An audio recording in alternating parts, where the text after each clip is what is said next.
দই দই ভালো দই। দয়ালা, দয়ালা, ও দয়ালা। ডাকছো কেন? দই কিনবে? কেমন করে কিনবো? আমার তো পয়সা নেই। কেমন ছেলে তুমি, কিনবে না তো আমার বেলা বইয়ে দাও কেন? আমি যদি তোমার সঙ্গে চলে যেতে পারতুম তো যেতুম। আমার সঙ্গে? হ্যাঁ, তোমার সঙ্গে। তুমি যে কত দূর থেকে হাঁকতে হাঁকতে চলে যাচ্ছ, শুনে আমার মন কেমন করছে।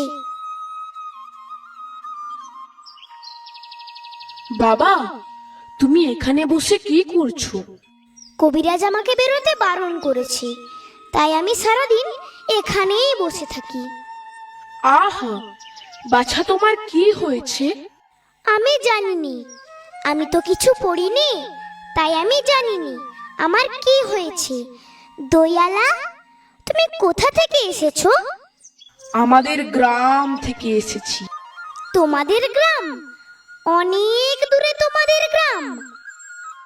আমাদের গ্রাম সেই পাঁচমুড়ো পাহাড়ের তলায়, শ্যামলী নদীর ধারে। পাঁচমুড়ো পাহাড়, শ্যামলী নদী? কি জানি, হয়তো তোমাদের গ্রাম দেখেছি, কবে সে আমার মনে পড়ে না। তুমি দেখেছো? পাহাড়ের তলায় কোনোদিন গিয়েছিলে নাকি?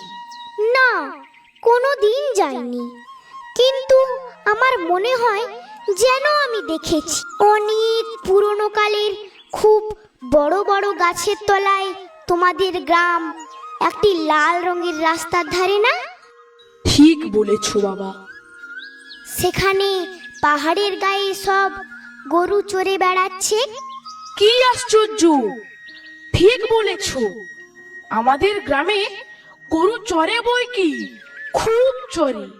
মেয়েরা সব নদী থেকে জল তুলে মাথায় কলসি করে নিয়ে যায়, তাদের লাল শাড়ি পরা।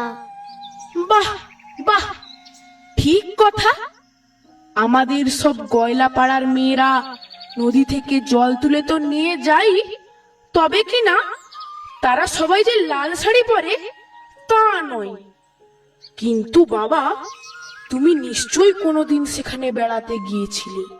সত্যি বলছি দয়ালা, আমি একদিনও যাইনি।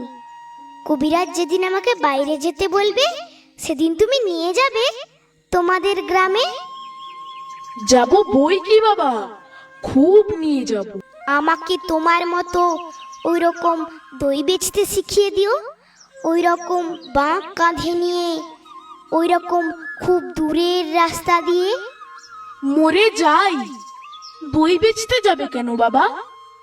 এত এত পুঁথি পড়ে তুমি পণ্ডিত হয়ে উঠবে। না না, আমি কখনো পণ্ডিত হব না। আমি তোমাদের রাঙা রাস্তার ধারে, তোমাদের বুড়ো বটের তলায় গোয়ালপাড়া থেকে দই নিয়ে এসে দূরে দূরে গ্রামে গ্রামে বেচে বেচে বেড়াবো। কি রকম করে তুমি বলো? দই দই ভালো দই। আমাকে সুরটা শিখিয়ে দাও। হায় পোড়া কপাল, এ সুরও কি শেখাবার সুর? না না, ও আমার শুনতে খুব ভালো লাগে। আকাশের খুব শেষ থেকে যেমন পাখির ডাক শুনলে মন উদাস হয়ে যায়, তেমনি ওই রাস্তার মোড় থেকে ওই গাছের সারির মধ্যে দিয়ে যখন তোমার ডাক আসছিল, আমার মনে হচ্ছিল, কি জানি কি মনে হচ্ছিল। বাবা, এক ভাঁড় দই তুমি খাও। আমার তো পয়সা নেই। না না না না, পয়সার কথা বলো না। তুমি আমার দই একটু খেলে আমি কত খুশি হব। তোমার কি অনেক দেরি হয়ে গেল? কিচ্ছু দেরি হয়নি বাবা, আমার কোনো লোকসান হয়নি। দই বেচতে যে কত সুখ, সে তোমার কাছ থেকে শিখে নিলুম।